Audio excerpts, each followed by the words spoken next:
Good morning and welcome to the Namaste Center. And just in case you were wondering how to count down from 3 to 1, it's 3, 2, 1. That's a little inside joke here, but or 2, 3, 1 as I just learned. And maybe there's new math out there I haven't caught up on. But either way, it's a beautiful rainy day here in Hendersonville, and it's lovely out there. Actually, I like it. It's a good day to just be still and enjoy the energy and the healing that comes from the rain.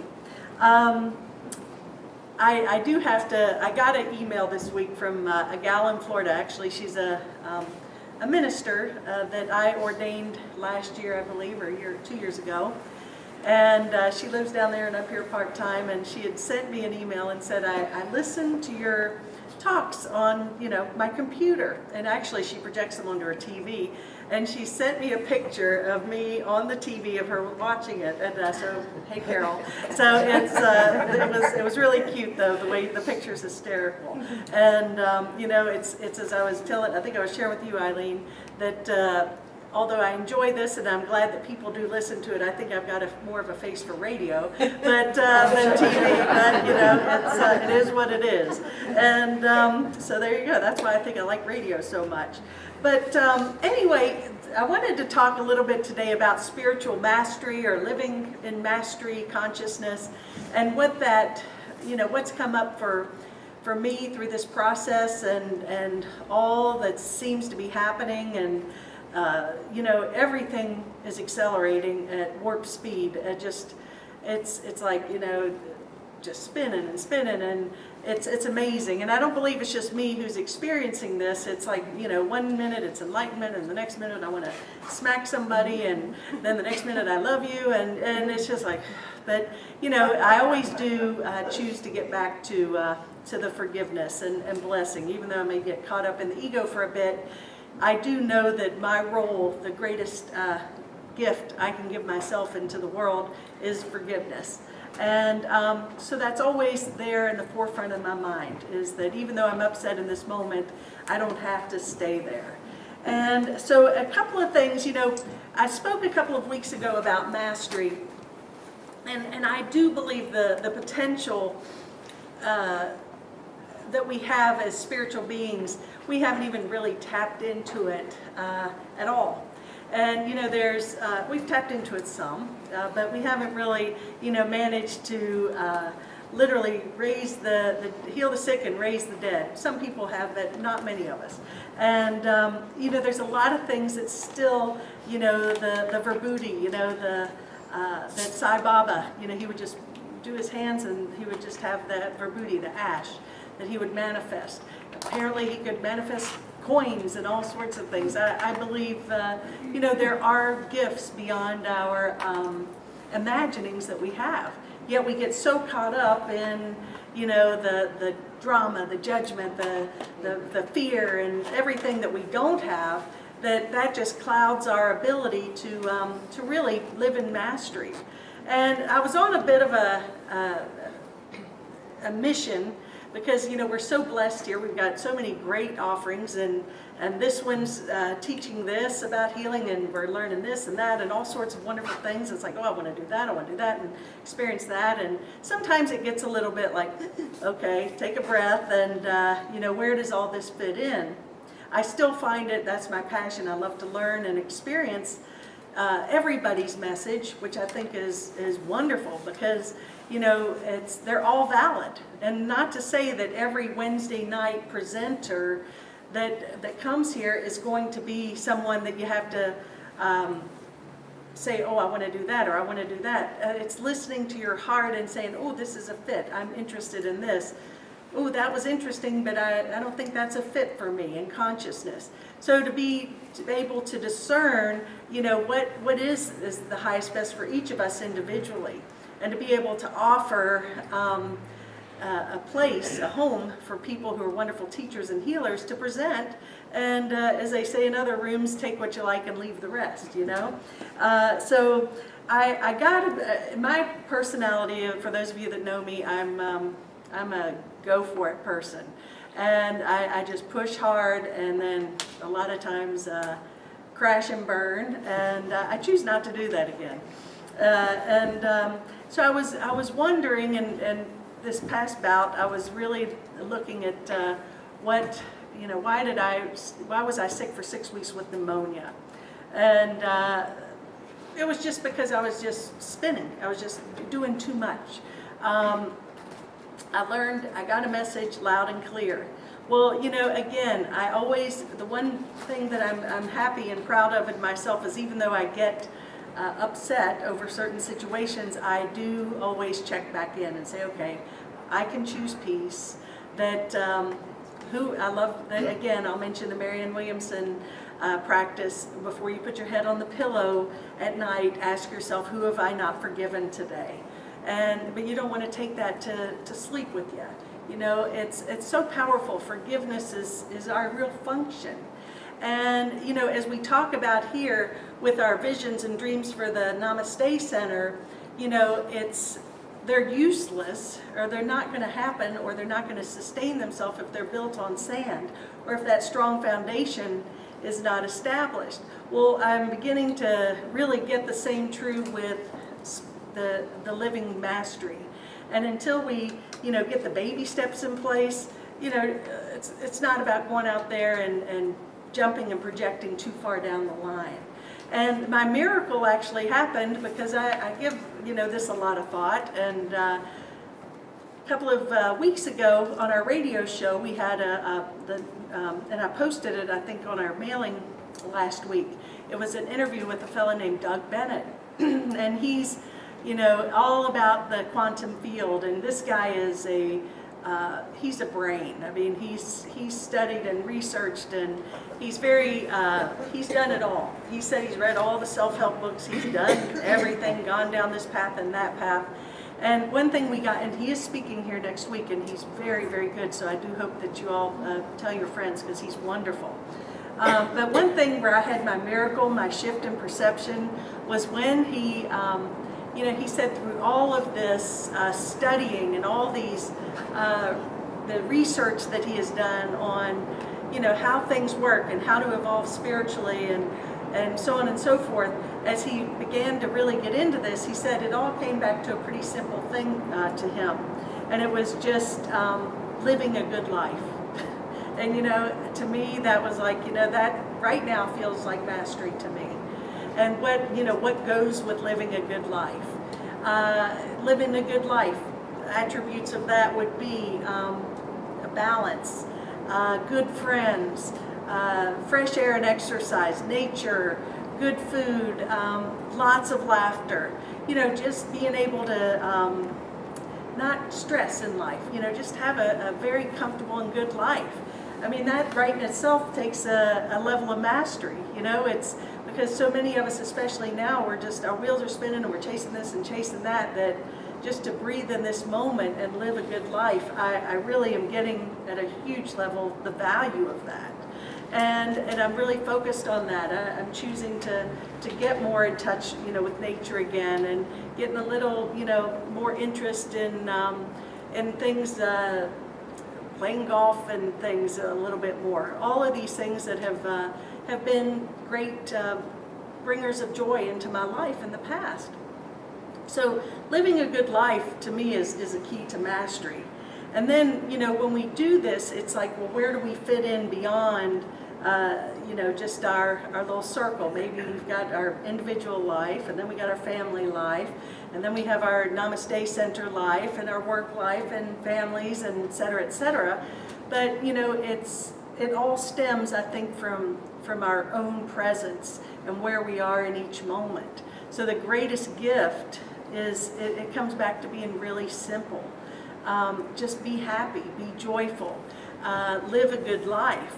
I know I talked about this last week, and I want to mention it a little more, and I have a feeling that next week Doug will be speaking of it a little more. And it's the whole idea of the quantum field, and everything in this universe is energy. And so if everything in the universe is energy, and really what's creating our experience is our thoughts and feelings, and our thoughts are creating feelings, and our feelings projected onto this quantum field are creating our experience, then what we see out here is is just a mirror of our consciousness. And so it's up to us. If you don't like what you see out here, change your mind about it. But more important, I think that the feeling is where things are. You know, we really have to pay attention to feeling good, feeling happy. You know, I don't think there's a higher vibration than joy and laughter. And when we put that into the mix, the quantum soup, as we may have heard, I think I heard that from Deepak Chopra years ago, and we talk about, you know, that collectively, although there's only one of us here, that we're all, you know, throwing our ingredients into this quantum soup, and those ingredients are our feelings and our thoughts. So that we're, you know, we're all just, you know, some of it's mucky and some of it makes really good tasting soup and some of it's kind of yucky. But we do have a choice every moment of what we put into it. And again, I think that that's mastery. You know, what ingredients am I putting into this stew every day? And, you know, to understand when I'm not, as I think we can all relate to, that when I think the more awake we become, more aware we are, that when we're in the least, when I'll speak for myself, when I'm in the least amount of judgment, it feels horrible. It feels, I just can't take it anymore. I mean, it's like, ugh, you know, and in the past, it probably wouldn't have even upset me. So I look at that and I'm like, well, I'm grateful that's growth, because that wouldn't have fazed me 2 years ago. But now it's got me, you know, paying attention. So we are evolving. But, you know, it goes back to, we can't afford the luxury of a negative thought. And that was a book I read 30 years ago, and it really was something that changed my life. And that it was written to help people with terminal illness. It was really addressed to that, and how our consciousness is feeding the cells of our being. And that, you know, if we're feeding a sickness with fear, then I'm just going to expand the fear and the sickness. But if I can bless it with love, then I'm making a space for that to manifest itself into healing.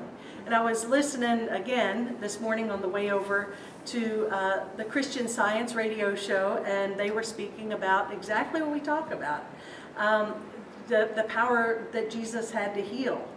And it was just so, it is so simple, and we do have this power. But what was it that enabled him to do that? It was his vision. His vision was so clear that he literally, although he knew and could see the suffering, he didn't identify with that. He didn't join that. He went right to the source and joined joining with the perfection of every person he met, every soul he met. And that's how he literally healed the sick and raised the dead, because he didn't identify or give any meaning or feeling to the illusion. And it's, I think for our mastery to occur, we have to lift all those veils that keep us from manifesting that. And the veils are judgment, and the veils are not willing to forgive. And it boils down to knowing that our brother is ourself. Every relationship is a holy encounter. For in that person we find ourself or lose ourself. These are more than mantras. These are more than words. These are spiritual truths. And if we want to live in mastery, you know, do the simple things. Where have I not forgiven today? Where can I find more joy today? Who can I call and be of service to? You know, all of these things are so important and invaluable to our awakening, to our mastery. And I don't think we can get to the real not mastery till we get these veils of judgment, and because they're heavy and they do keep us stuck in this low vibration. And I know we've all been there. We've all been there at the point where we, you know, just for no reason, I think we've had these times of grace where we just feel that love, and it's like, wow, I can't even describe that. It's so wonderful. And so it's, for me, the greatest gift for me, I think I must have had roots or something. I don't know if I was Cherokee or what, but I've definitely been in this part of the world before. I mean, I have a memory of this area.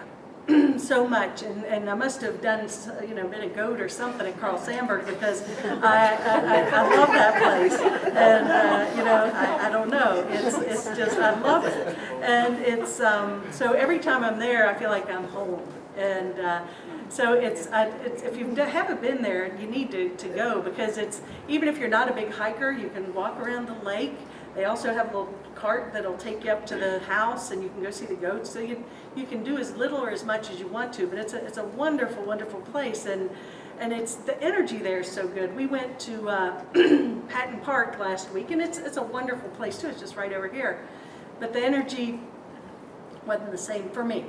So it was like, nope, back to Sandburg, love this place. So it's a cool place. So and maybe some of you guys are just like, oh, well, I like Patton Park better. Well, good, go. Then it's all good.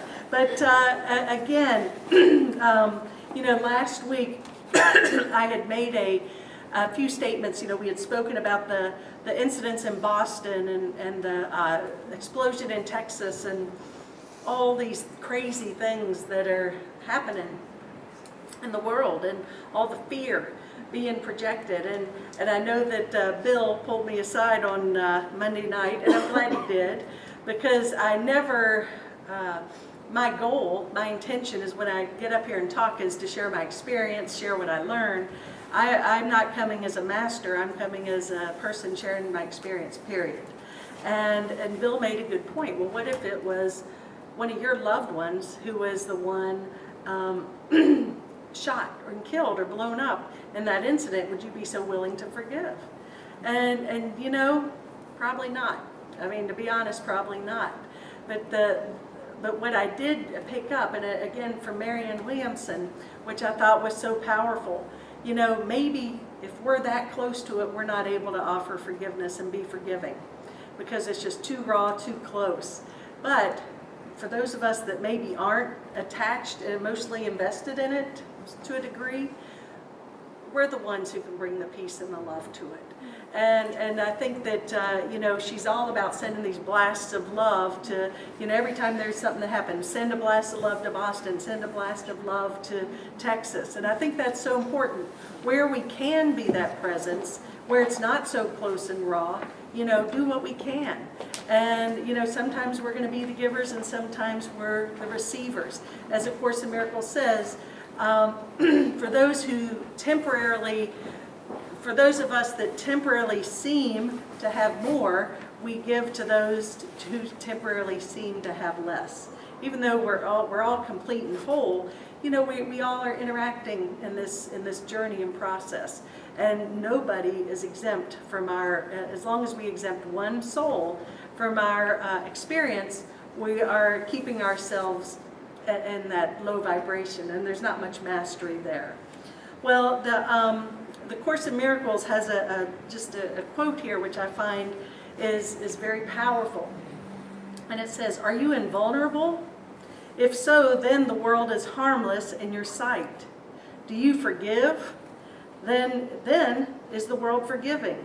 For you have forgiven its trespasses, and so it looks on you with eyes that see as your forgiveness."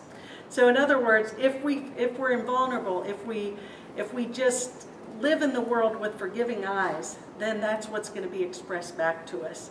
I think that again, keep it basic, keep it organic, and just do what we can in our little circle.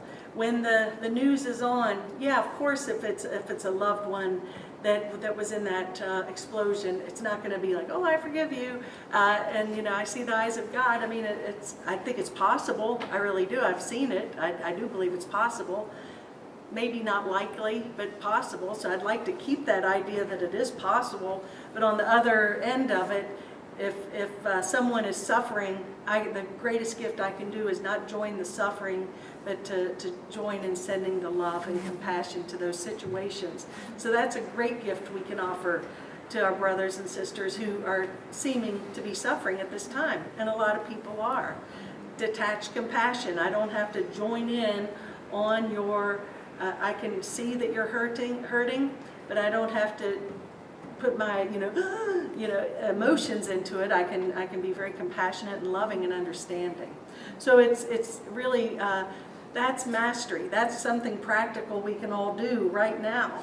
So one of the greatest, I believe, Oprah comments, statements, whatever, she says, and I've heard this from a lot of other people, but just she has popped in my mind, that gratitude, the power of gratitude and the energy that goes with gratitude. And when we, the more we are grateful for, then the more the universe gives us to be grateful for.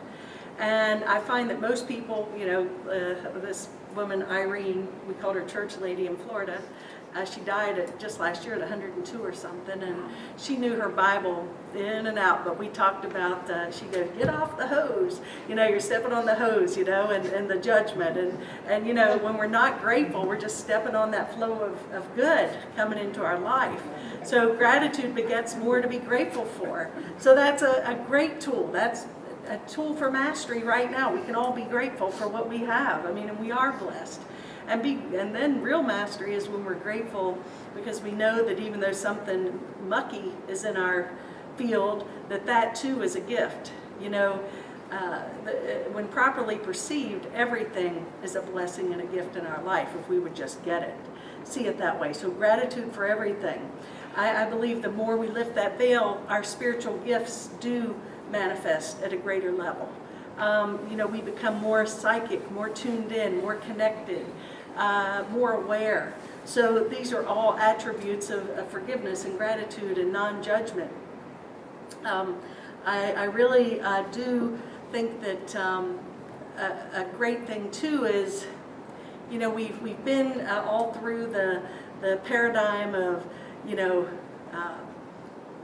of getting stuff, and praying to God, oh God, please give me this or this. And, for now, I think it's just, as these things emerge, just say, this is the desire of my heart, Holy Spirit, God, universe, whatever, I surrender this and let go of the outcome. And I find that when we can let go of the outcome, then we make space for something even greater.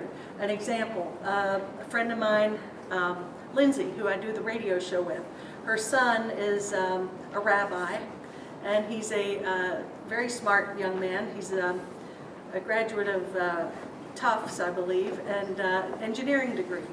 And he's having a hard time getting a job. So she was like, well, send some good, instead of pray that he gets this job, she said, send some energy. He's put his application in for this engineering job. Please put some energy into that. And just send love. Well, I said, did he get the job? She said, no, just something better, yeah. And it's true, and that's the way we have to do, surrender the outcome. Because what if we put all of our collective prayer, get that job, he gets the job, and then it turns out to be a disaster. Well, have we all experienced that or what? I think we can all relate to that. So releasing the outcome, highest and best good for everybody, except, 12-step prayer. God grant me the serenity to accept the things I cannot change, the courage to change the things I can, and the wisdom to know the difference. Acceptance, so key. Just accepting it is what it is. Terry, I tell you, I think we all you have put that mantra in our mind. It is what it is. And I use it all the time, thanks to you. I'm serious. But it goes back to the feeling. The greatest creative power we have is through our feelings. So when we bring in feelings of peace and do things that bring us into that state of being and joy, that's going into that quantum soup and creating. So it's just I won't go into this other part because time is getting ahead of us. But I would like to talk about enlightenment. And I'll close with this quote because I think it's really a beautiful quote. And it's quoted by Carol Lynn Pearson in Consider the Butterfly. And it goes on to say, according to Vedanta, there are only 2 symptoms of enlightenment. Just 2 indications a transformation is taking place within you toward a higher consciousness. The first symptom is that you stop worrying. Things don't bother you anymore. Anyone relate to that? Oh, good. There you go. Look at the Diksha people. Of course. Okay, we're in. Those are the only hands that went up for the non-worriers. Okay, you got us. Okay. And so the first symptom is that you stop worrying. Things don't bother you anymore. You become lighthearted and full of joy. And the second symptom is that you encounter more and more meaningful coincidences in your life, more and more synchronicities. And this accelerates to the point where you actually experience the miraculous. So if we could let go of the worry, lift that veil, you'll see the coincidence, the synchronicity of everything in our life. And that to me is practical mastery, what we can do today, and evolve into our true spiritual gifts. And we are so blessed to have this center, to have this wonderful Diksha blessing today as an opportunity to really dovetail onto this discussion, and so we can experience it and heal and grow together. So many blessings. I pray for all of our enlightenment, awareness, peace, joy, and happiness, and so it is. Namaste. Namaste.